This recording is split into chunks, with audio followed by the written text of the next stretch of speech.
On vous a menti sur ce qu'est un État islamique. Regardez les États musulmans d'aujourd'hui et regardez les empires d'hier. Qu'ils s'appellent califat, royaume ou république, ils partagent tous la même maladie, la pyramide. La pyramide, une structure de domination où une élite ou un tyran s'approprie l'autorité absolue, écrasant la base sous le poids d'une loi dévoyée. Ce que l'on vous vend comme l'application de la charia n'est souvent qu'un outil de contrôle social, une arme du tagout pour maintenir les gens dans la peur.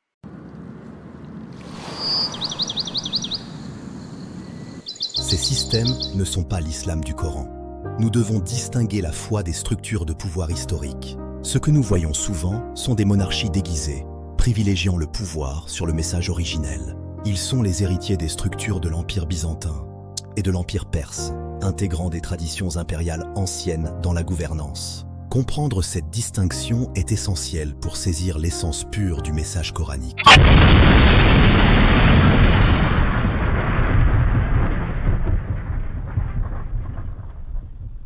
L'architecture du Coran repose sur un axe unique, le tawhid, l'unicité absolue.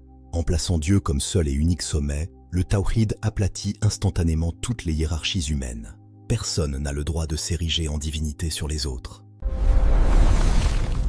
Égalité absolue.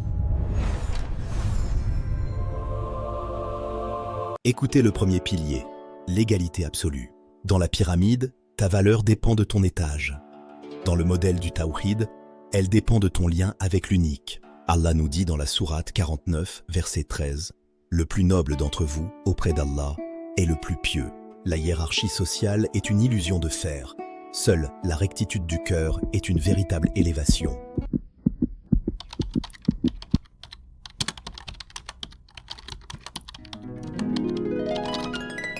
Le deuxième pilier, c'est la shura, la consultation. Le tagout décide seul du haut de son trône. Mais le modèle des hommes libres, c'est l'intelligence collective.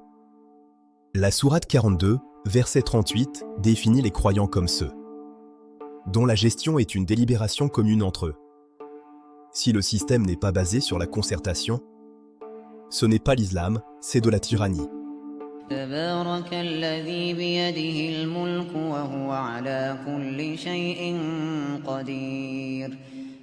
Le troisième pilier, c'est la circulation des richesses. La pyramide stocke l'or au sommet pour asseoir sa domination.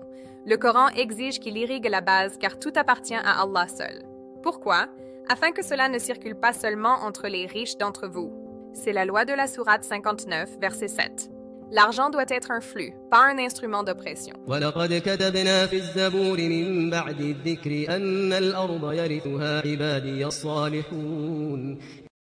il y a la fraternité. Dans la pyramide, l'autre est un concurrent. Dans le tawhid, l'autre est une partie de toi. Les croyants ne sont que des frères, nous dit la sourate 49, verset 10. Ne confondez plus le message divin avec les structures de domination humaine qui ont usurpé son nom. Ne perds plus ta vie à essayer de grimper dans une pyramide de fer qui finit toujours par s'écrouler.